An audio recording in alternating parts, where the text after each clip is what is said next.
കുഴപ്പമില്ല, നീ കുടിക്കണ്ട, വേണ്ട. അച്ഛന്റെ ക്യൂട്ട് ബേബി.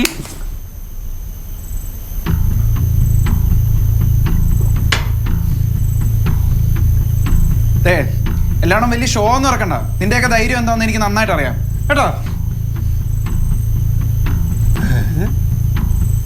ഫീലായിടാ വിളിക്ക്. ഹലോ അമ്മേ. അതെ, സംഭവം എന്താണെന്ന് വെച്ചാൽ ഈ റിപ്പറിൻ്റെ പ്രശ്നം ഇങ്ങനെ നടക്കുന്നുണ്ട്. ഇവന്മാരൊക്കെ പേടിച്ചിരിക്കുക. അതുകൊണ്ട് അമ്മമാർ എന്നോട് ഇന്ന് വരണ്ടെന്നാണ് പറയുന്നത്. അതുകൊണ്ട് ഞാനൊരു കാര്യം ചെയ്യാം. ഞാൻ നാളെ രാവിലെ അങ്ങോട്ട്. വെള്ളം അടിക്കാനൊന്നും അല്ലോ, എന്തെങ്കിലും ഒരു കാര്യം പറയുമ്പോൾ അതിനാന്ന് വിചാരിക്കുന്നത് എന്തിനാ? അച്ഛനോട് പറയുന്നത് എന്തിനാ? അമ്മയെന്ന് പറഞ്ഞാൽ മതി. ഇനി ഞാൻ പറയാൻ നിൽക്കുന്നില്ല. ഹലോ, ചുമ്മാരി കൊടുക്കണ്ട.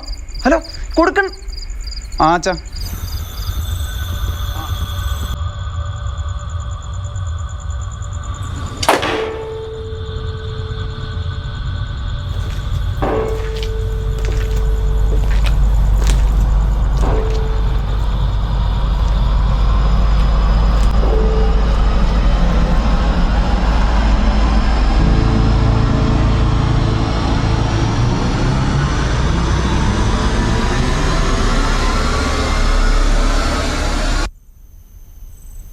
അതപ്പ വെള്ളം തീർന്നു. നീ ആ ഫ്രിഡ്ജിൽ നിന്ന് വെള്ളം എടുത്തോണ്ടോ?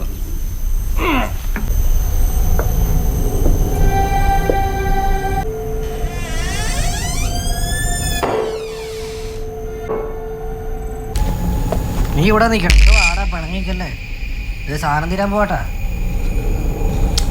നീ ഇങ്ങനെ പിണങ്ങി മാറിയുന്ന അങ്ങനെടാ. എന്ത് ചെയ്യണടാ, ഞാനിങ്ങനെ പേടിയില്ലാത്തവനായി പോയല്ലേ. നീ വെറുതെ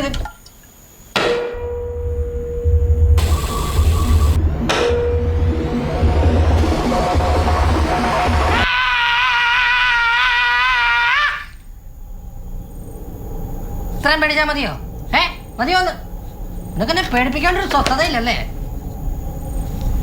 എൻ്റെ പൊന്നോ, ആ ഗ്യാപ്പിലിരുന്നെങ്കിൽ ഫുൾ സെറ്റപ്പായിട്ട് വന്നേക്കുക അല്ലേ? വന്നേ എടാ, അവന്മാരോട് കാണട്ടാ. നിന്റെ ഒന്ന് വന്നേ എടാ. നോക്കിയടാ,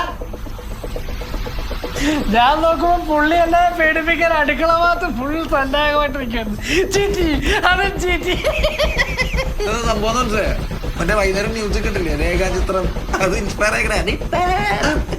ഇങ്ങോട്ടൊന്ന് ഞങ്ങളോടൊന്ന് പേടിക്കട്ടെ. എല്ലാരും പേടിപ്പിക്കും.